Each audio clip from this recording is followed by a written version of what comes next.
Welcome to the Morning Walk with Murdy Digital Stroll. Glad to be here for this one. Yeah, and to start off, I want you to imagine for a second that you walk into the biggest, most expansive library in the world. Right, like the ultimate collection of human knowledge. Exactly. You walk through these grand doors, you're totally ready to explore, but the librarian stops you and says, well, you are legally and physically only allowed to read from one single dusty shelf in the basement. Oh, wow. That's a pretty grim picture. It is, right. Yeah. Because the other 99% of the books, the art, the science, the history, it's all completely off limits to you. Yeah. But the thing is, for millions of people with print disabilities, that isn't some dystopian thought experiment. It is a daily, incredibly frustrating reality. It really is a daily reality for so many. So today, our mission for this deep dive is to explore how the digital age is, fundamentally dismantling that reality and transforming how knowledge is accessed. And it's a massive structural shift we're talking about today. It really is. We are essentially looking at a transition from a world of severe physical limitations, where knowledge was quite literally trapped in heavy, inaccessible formats, to this dynamic digital ecosystem. Right. We're examining an incredibly insightful piece from The Better India, written by Sonali Jain. She represents Saksham and the iWay network. Mm-hmm. And her piece is titled Accessible Audiobooks and a Library for Visually Impaired Are Here. Mm. It just provides this brilliant window into the whole transformation. It really is a fascinating read. And as we unpack this source material for you, I want to look at this through a concept that I keep thinking of as like Gurukul 2.0. Gurukul 2.0, I like that. Yeah, because, in ancient Indian traditions, the Gurukul was all about the direct, barrier-free transmission of wisdom from teacher to student. Right. No intermediaries. Exactly. And I see this specific digital evolution as the modern equivalent of that. We're creating an educational landscape where knowledge is no longer gated by a person's physical ability to hold a book or see a page. That is a really compelling way to frame it. And to complement that, I want to look at the mechanics of this from an infrastructure perspective. Okay, the nuts and bolts. Exactly. We are talking about a monumental digital migration, moving from physical atoms, printed paper, heavy braille volumes, fragile records, to digital bits. Which changes everything. It does. That sheer logistical shift has profound implications for the global supply chain of knowledge. Well, I promise you, this is going to be quite a journey. We're going to start all the way back in the 1870s with Thomas Edison shouting into a piece of tinfoil. As he did. And we're going to end up looking at a modern, cloud-based national digital library that is actively trying to eradicate what experts call the global book famine. And to really appreciate the scale of where we are today with this digital infrastructure, we have to trace the origin of the audiobook. Because it goes way further back than most people think. Right? Absolutely. Yeah. It is crucial to understand that audiobooks were not invented so you could just, multitask while driving to work or doing the dishes. Right. And they were engineered from day one as a critical accessibility tool. See, that completely flips the script on how we view them today. It really does. Because we treat audiobooks like a modern life hack, right? A way to squeeze more reading into our super busy schedules. Yeah, we speed them up to 1.5x just to get through our book clubs. Exactly. But historically, they were a literal lifeline to the written word. A total lifeline. The source actually points out that the concept of the talking book dates back to 1877, when Thomas Edison first recorded himself reciting, "Mary had a little lamb," on a phonograph. And it wasn't just an experimental novelty for long either. Really? Yeah. By 1931, you see the first major institutional adoption. Okay, 1931, who was doing that?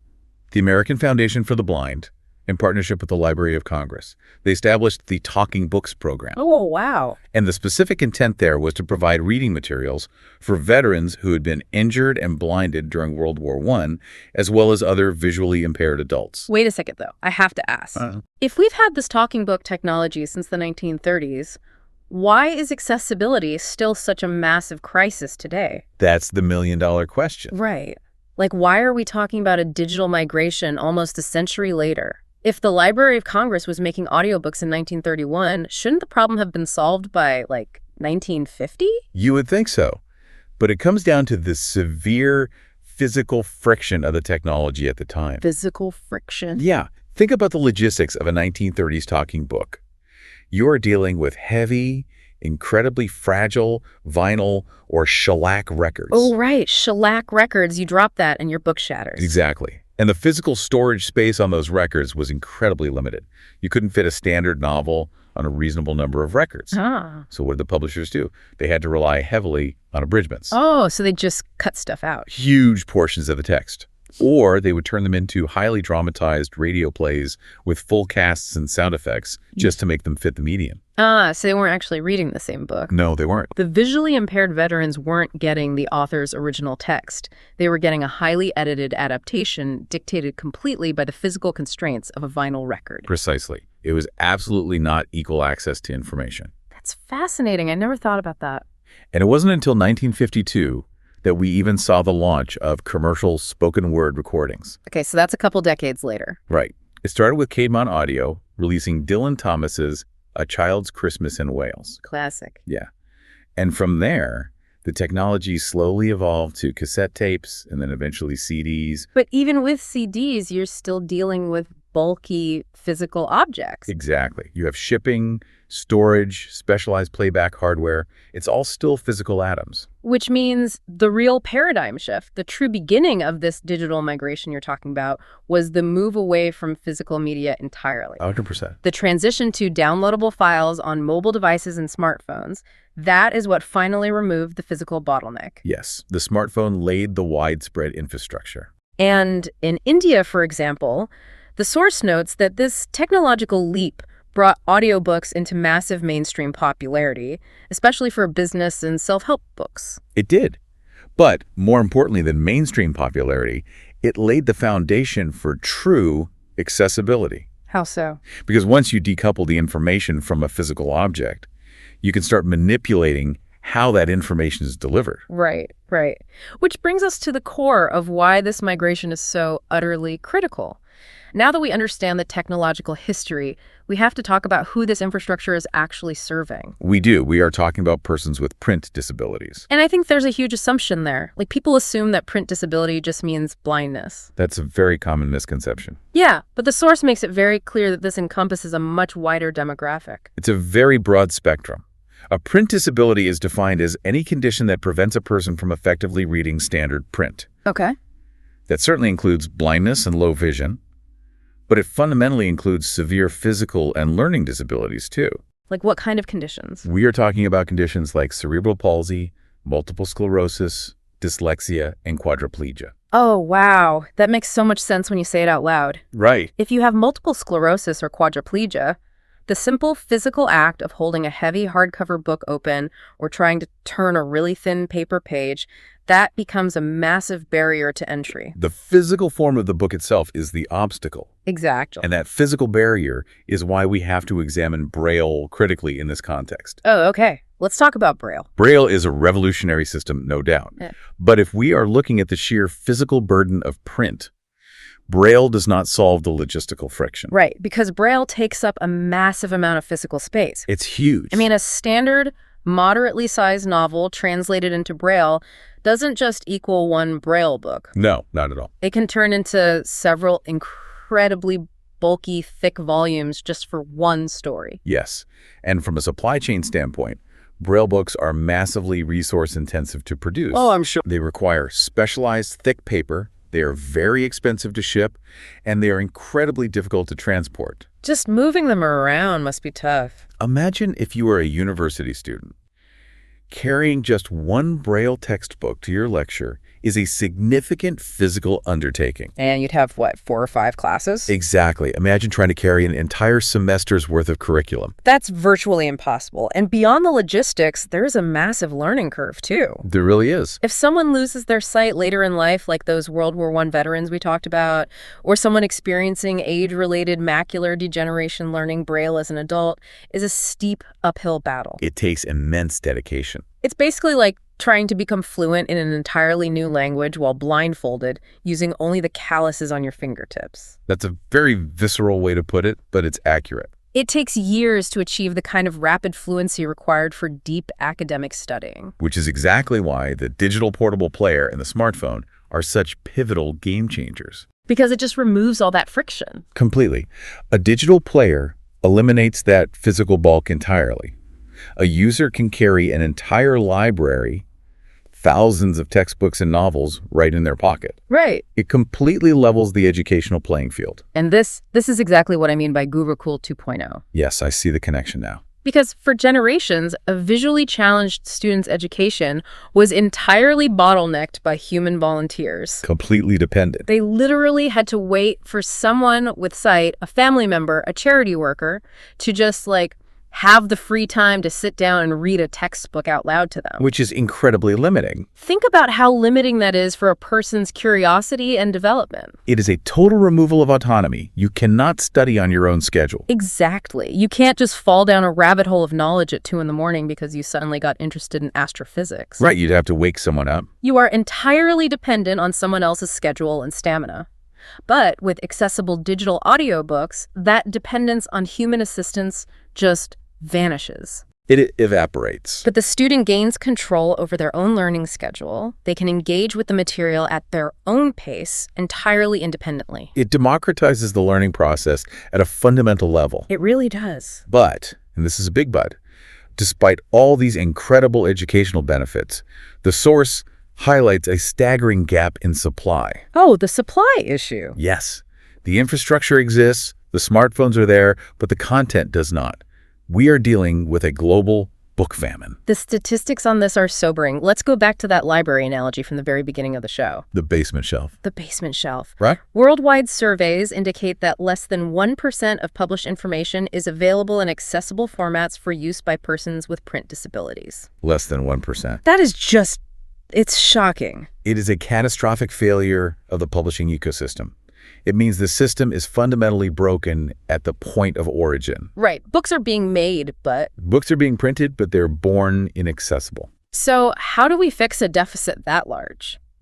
The solution the source outlines is a specific digital standard known as DAISY. DAISY, yes. But honestly, I have to admit, when I first read about this in the source material, I was genuinely confused. Why is that? Because I thought, wait, isn't an audiobook just a long MP3 file? Oh. If I download a thriller on my phone and hit play, it just plays the audio from start to finish.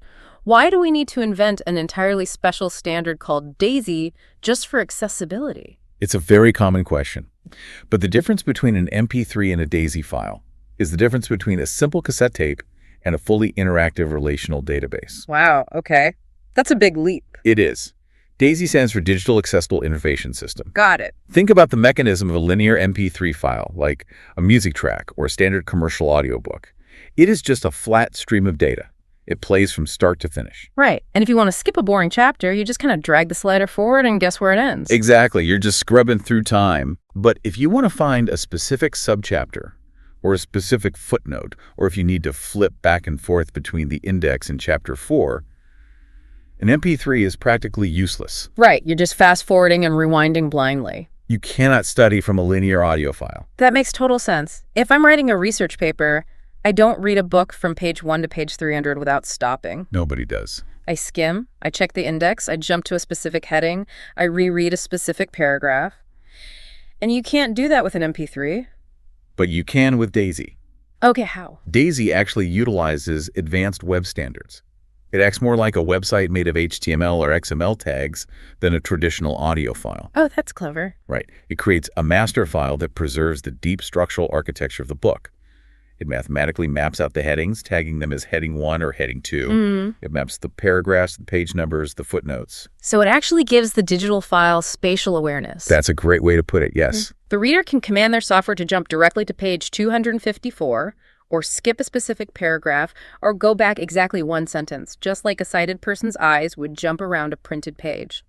That is the true digital migration in action, moving from mere audio playback into fully interactive digital accessibility. It's brilliant. And crucially, DAISY integrates seamlessly with text-to-speech software, or TTS. Which solves the human bottleneck we talked about earlier. Completely. Yeah. I mean, imagine the logistical nightmare of waiting months for a human volunteer to manually record a dense 500-page chemistry textbook in a sound studio. Oh my gosh, the equations alone. It's incredibly slow. It's tedious. Right. But with DAISY, Text-to-speech algorithms can convert that structurally tagged text into an accessible audio format almost instantly. Wow. It bypasses the human recording bottleneck entirely, allowing for massive scale. And speaking of the need for massive scale, we really have to look at how this is playing out on the ground in India. We do, because the context there is unique. It is, because the Indian context magnifies every single logistical challenge we've just discussed by an order of magnitude. The demographic scale in India is immense.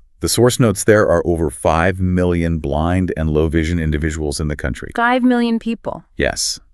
But the primary complicating factor isn't just the population size. No. What is it? It is the linguistic diversity. They speak 22 different official languages. 5 million people across 22 languages. That is a logistical mountain to climb. It's staggering. And the historical reality in India was that books were almost never made accessible by the publishers at the time of publication. Almost never. So who had to pick up the slack?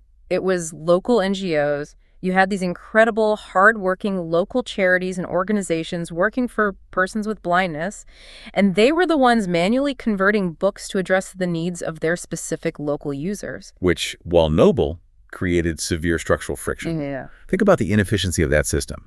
Imagine you have a visually impaired university student in Delhi who needs a specific economics textbook in Hindi. Okay. A local NGO in Delhi spends 3 months manually translating and converting it into an accessible format. Meanwhile, a student in Mumbai needs that exact same economics textbook in Hindi. Oh no, let me guess. Because there was no centralized system, the local NGO in Mumbai was entirely unaware of the work done in Delhi. Exactly. And they spent 3 months converting the exact same book from scratch. Precisely. They were completely siloed. They were duplicating efforts while millions of people were basically starved for reading material. That is just heartbreaking. The delays were massive, and the source points out that the educational needs of so many just remained completely unmet because local NGOs simply lacked the resources and infrastructure for high-volume, high-quality audio production across so many languages. It's like a country where everyone is trying to run their own little loud, inefficient diesel generator in their backyard because there is no national power grid. That is a perfect metaphor. Thank you. And that brings us to the breakthrough highlighted in the article, the construction of that national power grid. The launch of Sugamya Pustakalaya. Sugamya Pustakalaya.